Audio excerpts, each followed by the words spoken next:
जोहार दोस्तों। आज हम लोग मानसरोवर भाग 1 की कहानी घर जमाई से वस्तुनिष्ठ प्रश्नों को देखेंगे। इस कहानी से पहला प्रश्न है, इस कहानी में किसके दुखमय जीवन को दिखाया गया है? तो किसके दुखमय जीवन को दिखाया गया है? घर जमाई कहानी में तो हरिधन के जीवन के बारे में दिखाया गया है। हरिधन कहाँ रहता था? तो हरिधन जो है वह अपने ससुराल में रहता था। गुमानी के पति का क्या नाम है? तो गुमानी के पति का नाम क्या बतलाया गया है? हरिधन। हरिधन जेठ की दोपहरी में किसमें पानी देकर आ रहा था? तो अपने ससुराल में हरिधन रहता है, उनकी पत्नी का नाम गुमानी है और ससुराल में वह खेती बाड़ी और जानवरों की देख रेख सब काम करता है। तो वह ऊख में पानी दे करके जेठ की दोपहरी में वापस घर आ रहा था। अगला प्रश्न है, ये लोग मालिक हैं, मैं इनकी जूठी थाली चाटने वाला हूँ, मैं इनका कुत्ता हूँ जिसे खाने के बाद एक टुकड़ा रोटी डाल दी जाती है। यह कथन किसका है? तो हरिधन का है। हरिधन जब खेतों से काम करके आता है और वह बाहर बैठा हुआ रहता है तो उसे बहुत ज़ोर से भूख लगी हुई होती है।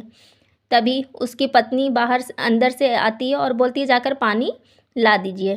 तो वह पानी लाकर देता है और सोचता है कि अब मुझे ये लोग खाने के लिए बुलाएंगे, लेकिन कोई उन्हें खाने को नहीं बुलाता। उनके दोनों साले और बड़े साले के दोनों बेटे, उनकी सास, उनकी पत्नी, सालियाँ सभी जो है वो खाना खाती हैं, लेकिन इन्हें खाने को नहीं बुलाया जाता। हरिधन के ससुराल में कौन कौन है? तो उनकी पत्नी गुमानी है, उनकी सास है, 2 साले हैं और बड़े साले के 2 लड़के हैं और उनकी सालियों को इस कहानी में दिखाया गया। अगला प्रश्न है, 10 साल पहले ससुराल में हरिधन का आदर सम्मान होता था, अब उसकी स्थिति नौकर के समान क्यों हो गई थी? क्योंकि 10 साल पहले जब वह अपने ससुराल में था तब उसके पास रुपए थे, जायदाद थे, लेकिन अब वह दरिद्र हो चुका है, इसलिए उनकी स्थिति अब यहाँ पे नौकरों जैसी हो गई है।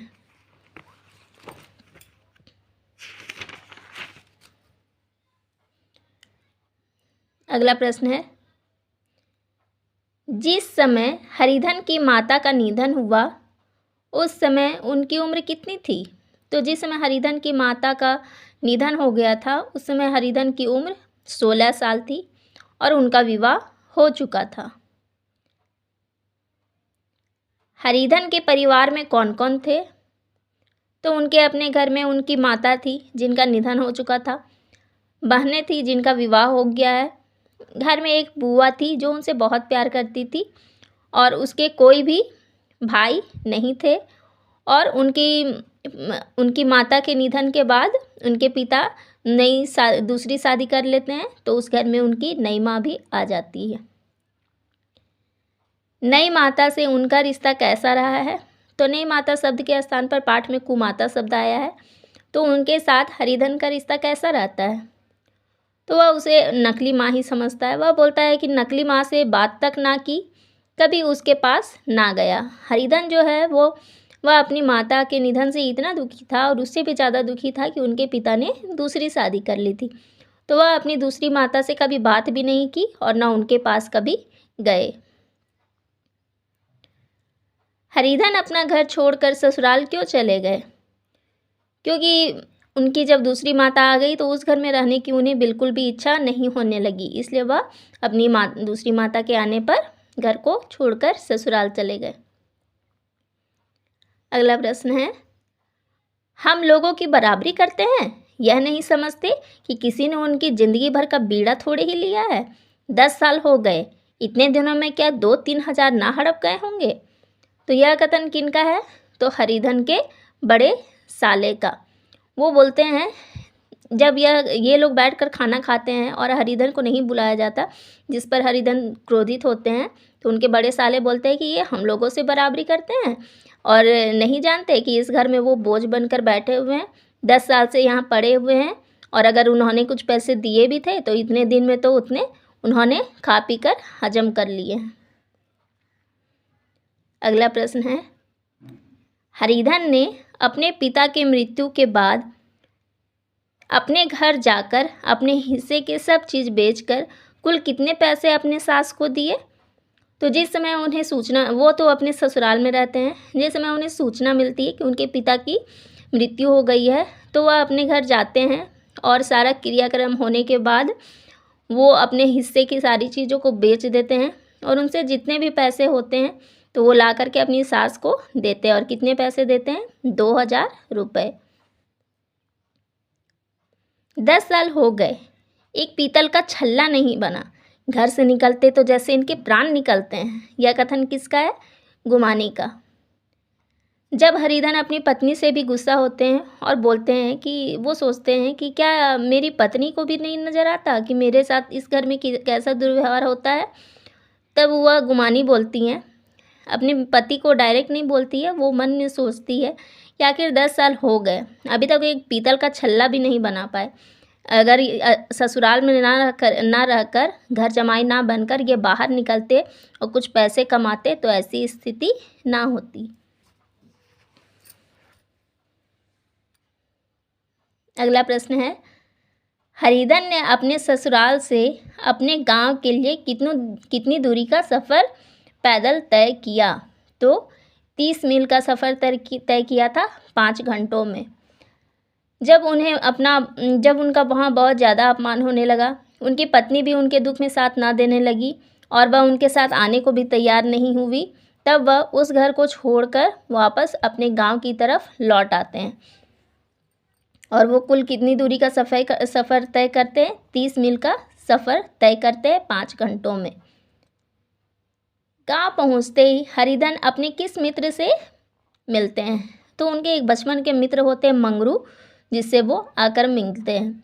हरिधन उतने दूर पैदल चलते चलते जब वापस अपने गांव आते हैं तो वहाँ पेड़ों पे फल लगे देखकर वह आराम से उस पर चढ़कर फलों को खाने लगते हैं। तभी उस बाग का जो रखवाला रहता है मंगरू, वह चिल्लाते हुए वहाँ पे आता है और जब हरिधन की आवाज़ को सुनता है तो वह बोलता है कि यह आवाज़ तो बहुत जानी पहचानी है। जब हरिधन को वह देखता है तो वह समझ जाता है कि यह तो मेरा मित्र है और दोनों आपस में मिलते हैं और खुशी खुशी वापस गांव को आने लगते हैं। घर आने पर दूसरी माता से उत्पन्न हरिधन ने अपने कितने भाइयों को देखा? तो 2 भाइयों को। अर्थात उनके पिता ने जब दूसरी शादी की तो उनसे दो लड़के उत्पन्न हुए जो कि हरिधन के भाई हुए। हरिधन जैसे ही अपने घर पहुंचता है तो उनके दोनों छोटे भाई बहुत प्रसन्न हो जाते हैं और वे दोनों दौड़ते हुए माता को जाकर बताते हैं कि भैया घर आ रहे हैं। अब इन बच्चों को पालो, माँ का नाता ना सही बाप का नाता तो है ही, मुझे एक रोटी दे देना, खाकर एक कोने में पड़ी रहूँगी। यह कथन किसने और किससे कहा? तो हरिधन की दूसरी माता ने हरिधन से कहा कि अब तुम घर आ गए हो, इस घर को छोड़कर अब नहीं जाना, अब इन बच्चों को पालने की जिम्मेदारी तुम्हारी है।